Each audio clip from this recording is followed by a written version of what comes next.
Assalamualaikum warahmatullahi wabarakatuh. Selamat sore, salam sejahtera untuk kita semua.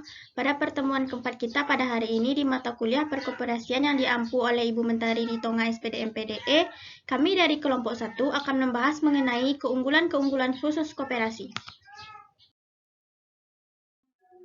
Sebelum membahas materi ini lebih lanjut, izinkan saya untuk memperkenalkan anggota kelompok kami yang pertama yaitu Adrian Irwandi, yang kedua Ahmad Fauzi Hakiki Rangkuti, yang ketiga Amanda Vivika, dan yang terakhir yaitu saya sendiri Anissa Naswa Natania.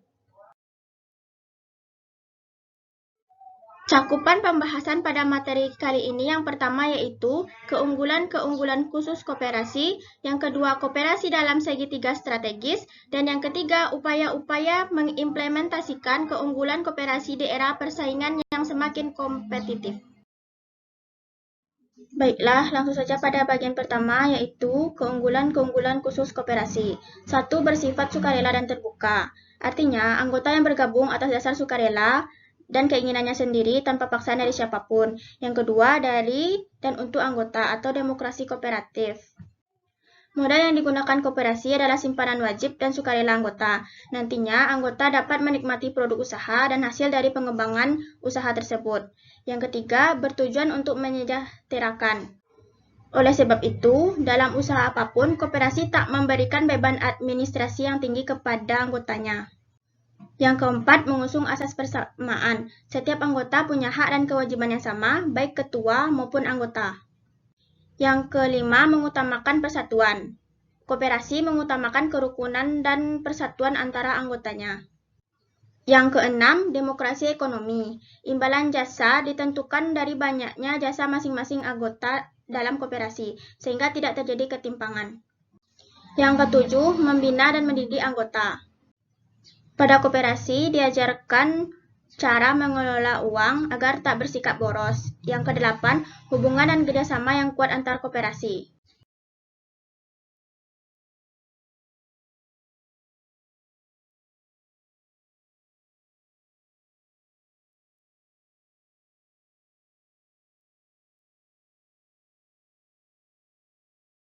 Koperasi tidak hanya memiliki kelebihan saja, koperasi pun memiliki kekurangan.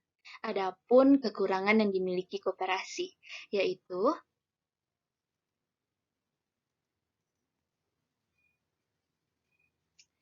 yang pertama, modal yang dimiliki terbatas.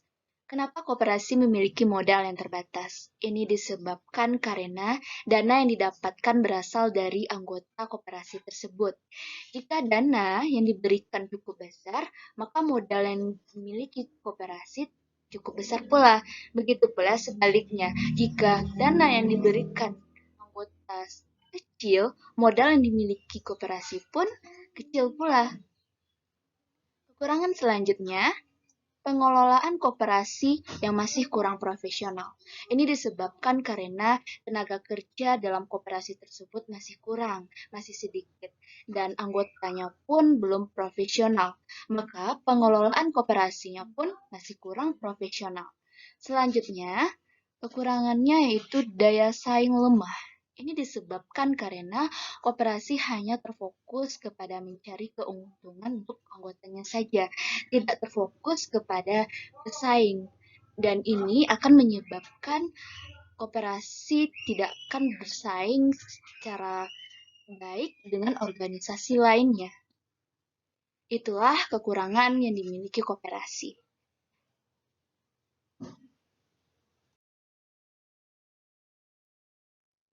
Selanjutnya, saya akan menjelaskan koperasi dalam segitiga strategis.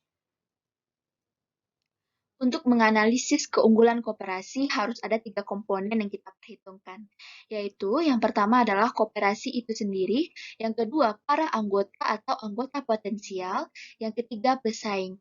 Mengapa ketiga ini harus diperhitungkan dalam koperasi? Akan saya jelaskan. Yang pertama, koperasi itu sendiri. Bagaimana koperasi tersebut akan menjalankan ke depannya agar lebih baik. Apa saja aturan-aturannya, apa saja cara-cara pengelolaannya. Dan selanjutnya yang kedua, para anggota atau anggota potensial ini harus diperhitungkan. Berapa anggota yang akan bergerak di koperasi tersebut, bagaimana anggotanya, profesionalkah atau tidak. Dan yang ketiga, pesaing. Koperasi harus memperhitungkan bagaimana pesaing-pesaingnya nanti, sehingga koperasi akan mampu bersaing dengan organisasi lainnya. Masing-masing komponen strategis tersebut sering disebut the strategic, customer, cooperative, and competitor. Selanjutnya,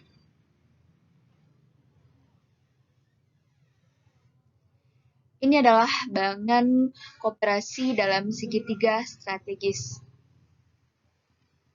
Yang pertama, kooperatif. Yang kedua, member potensial sumber. Dan tiga, kooperatif pesaing. Kooperasi akan ada nilai sumber potensial member. Dan akan ada nilai ke kompetitor atau pesaing.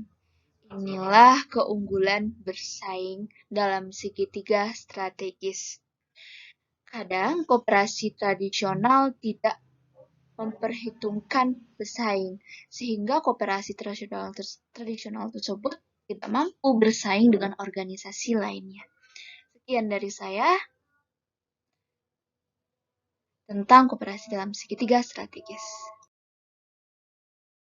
Strategi sukses dalam koperasi adalah strategi yang menjamin suatu kecocokan atau kesesuaian yang lebih baik dan lebih kuat antara kekuatan koperasi dengan kebutuhan pelanggan dibanding dengan yang diberikan pesaingnya.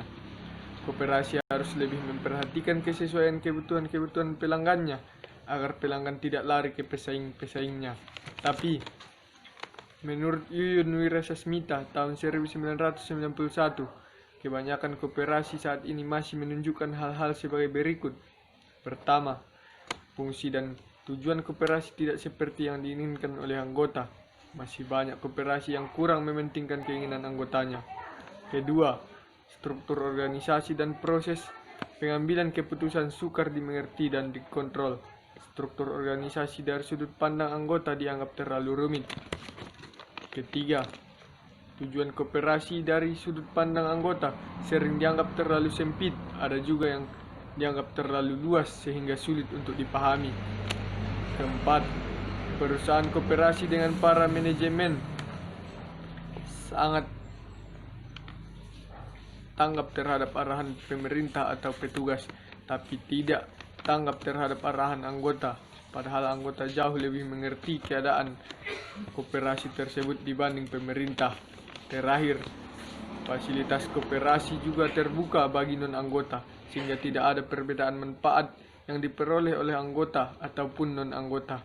Akibatnya, orang-orang tidak terlalu tertarik dalam koperasi tersebut.